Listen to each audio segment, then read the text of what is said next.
Hello friends, आज हम एक ऐसे टॉपिक को जानने वाले हैं जो हर उस आदमी के ज़हन में आता है जो अपना सपनों का आशियाना यानी अपना घर बनाना चाहता है। तो उसका सबसे पहला सवाल खुद से और दूसरों से यही रहता है, क्या मुझे ठेकेदार के पास जाना चाहिए या मुझे सिविल इंजीनियर या फिर आर्किटेक्ट को चूज़ करना चाहिए।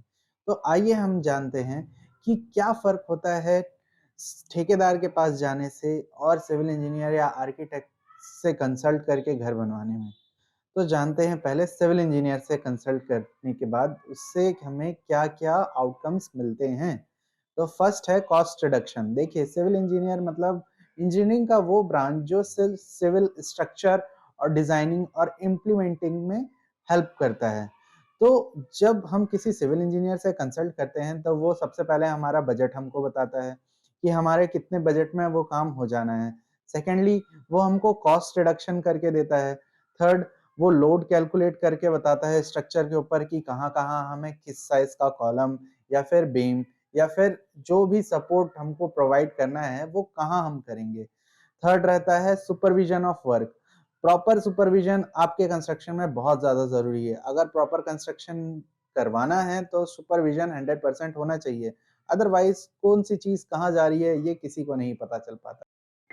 Maintaining the quality of work, ये हमें ऐसे बताना चाहिए कि ठेकेदार जैसे हमने किसी ठेकेदार को काम करने के लिए दिया, हमने उसको बोला कि हमारे जितने भी सामान लगने वाले हैं घर में वो अच्छे क्वालिटी के होने चाहिए। फॉर एग्जांपल हम सिर्फ सरिया का ले लेते हैं कि सरिया हमको लगाना है गोयल टीएमटी का, हमने उसको पैसा दे दिया उसके हिसाब से। अब हम वहाँ जाके देख रहे नहीं हैं, ना समझ रहे हैं कि उसने क्या डाला, क्या नहीं डाला।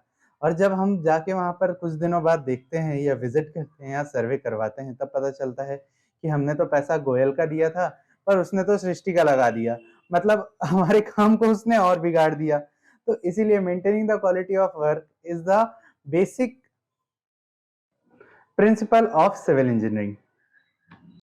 नेक्स्ट अब हम ये जानते हैं कि आर्किटेक्ट के पास जाने से हमको क्या फ़ायदा मिलने वाला है कि आर्किटेक्ट हमको हमारे इंटीरियर और एक्सटीरियर डिज़ाइन के बारे में ब्रीफली एक्सप्लेन और साथ में कंटेंट प्रोवाइड करता है। उसके बाद वो हमारे फ्लोर प्लान डिज़ाइन करता है जिसके हिसाब से हम अपने घर के अंदर जितने लोग रहते हैं, जितनी उनकी ज़रूरतें हैं, उस हिसाब से एक प्रॉपर स्पेस सभी को प्रोवाइड कर पाएँ। तीसरा है प्रॉपर यूज ऑफ लैंड। ये सिर्फ हमें आर्किटेक्ट ही बता सकता है कि हम कितने कम स्पेस में कितने ज्यादा से ज्यादा चीज को यूज कर सकते हैं। अगर हम ये खुद से करने जाएं तो हम उतने ज्यादा सफल ना हो पाएंगे, इसीलिए आर्किटेक्ट हमें इस काम के लिए भी बहुत ज्यादा जरूरी है। उसके बाद है प्लान विथ क्लाइंट नीड। अब ये तो ऐसा टॉपिक है कि इसको मेरे को समझाने की ज़्यादा ज़रूरत है नहीं कि जब तक क्लाइंट हमारे पास है और उसकी ज़रूरतें पूरी नहीं होती हैं, तब तक वो आर्किटेक्ट उसको नए-नए सुझाव देते जाता है, ताकि क्लाइंट लास्टली पूरी तरह सैटिस्फाइड होके अपना घर बनवा सके या बनवाने के लिए जा सके।